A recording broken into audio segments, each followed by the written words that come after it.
Bonjour mes amis, que Dieu vous bénisse tous, que le Saint-Esprit, l'Esprit du Dieu vivant, l'Esprit du Créateur, l'Esprit du Créateur vienne créer nouvelles toutes les choses dans votre vie à partir de votre pensée, de votre intellect, de votre raison, de votre rationnel, pour qu'alors vous puissiez conduire votre cœur, votre âme en accord avec la volonté de Dieu. C'est très glorieux. C'est trop glorieux. Voyez, nous sommes en train de parler de l'homme naturel et l'homme spirituel, c'est-à-dire la personne naturelle et la personne spirituelle. Quelle est la différence? Il y a une différence totale. Voyez, laissez-moi vous dire une chose avant que le Saint-Esprit ne parle. L'homme naturel n'accepte pas les choses de l'Esprit de Dieu, car elles sont une folie pour lui, et il ne peut les connaître. Il ne peut les connaître. Il ne peut les connaître. Parce que c'est spirituellement qu'on en juge. Quand la Bible traite du spirituel, quand elle parle de l'Esprit de Dieu, elle parle de qui? Elle parle de la pensée, de l'intellect, du rationnel, de l'intelligence, du Dieu vivant. Et il dit, faites attention, c'est très important, car qui connaît les choses de l'homme si ce n'est l'esprit? Qui sait ce qui est dans votre esprit, dans votre tête, dans vos pensées, si ce n'est vous seul et Dieu? Oui ou non? C'est ce que Paul est en train de dire. C'est exactement cela. Pareillement, personne ne connaît les choses de Dieu si ce n'est l'Esprit de Dieu. Voyez, faites attention.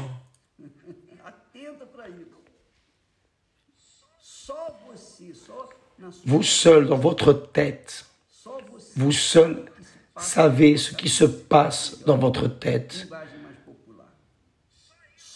Moi seul je sais, et Dieu évidemment, je sais ce qui se passe dans ma tête. Moi seul sais quels sont mes projets, quels sont mes rêves, quelles sont mes convoitises, mon vouloir, disons, dans ma tête.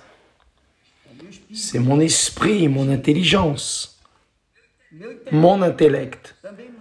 C'est aussi dans votre intellect, votre tête. Vous seul savez, personne d'autre. Et Dieu, bien sûr. C'est la même chose. Dieu est en train de dire, personne ne connaît les choses de Dieu si ce n'est l'Esprit de Dieu. Si dans notre tête, les personnes n'ont pas accès à ce qu'il y a dedans, imaginez dans la tête de Dieu. N'est-ce pas? Très bien, très bien. Donc, comment pouvons-nous, par exemple, juste à titre d'exemple, comment voulons-nous faire la volonté de Dieu, c'est-à-dire faire ce qui est dans la tête de Dieu, le Saint-Esprit qui sait? Comment pouvons-nous faire la volonté de Dieu sans recevoir l'Esprit de Dieu? C'est impossible. C'est impossible. Donc, pour que vous puissiez savoir quelle est la volonté de Dieu pour votre vie, vous devez avoir l'Esprit de Dieu en vous, le baptême du Saint-Esprit. Parce que lui, Jésus a dit, quand le Saint-Esprit viendra, il vous conduira. C'est-à-dire, c'est le Saint-Esprit, tout comme il a conduit dans la construction des cieux et de la terre, imaginez-le en vous. Imaginez-vous ayant l'Esprit de Dieu en vous, ce qu'il va créer à travers vous. Mais pour avoir l'Esprit de Dieu en nous, conduisant notre esprit, parce que c'est ainsi que ça fonctionne. L'Esprit de Dieu vient sur nous et guide notre esprit, notre intellect. Il donne la direction, l'orientation, pareillement comme l'Esprit de Dieu a donné l'orientation à Adam et Ève dans le jardin. Il a dit, tout cela est à vous. Tout le jardin vous appartient. Vous pouvez manger ce que vous voulez, mais cet arbre-là, vous n'en mangez pas. C'est-à-dire, l'Esprit de Dieu a dirigé Adam et Ève pour ne pas manger le fruit de l'arbre. Et le Saint-Esprit veut entrer en vous, dans votre tête. Il veut utiliser votre tête, votre intellect, pour que vous veniez savoir ce que vous devez faire, pour que votre esprit, votre intellect, votre intelligence viennent savoir comment diriger, conduire votre âme, qui est le centre de vos émotions, de nos émotions. Pour que notre âme ne vienne pas se tromper, pour que notre âme ne vienne pas tomber dans l'illusion des choses que le diable offre. C'est cela.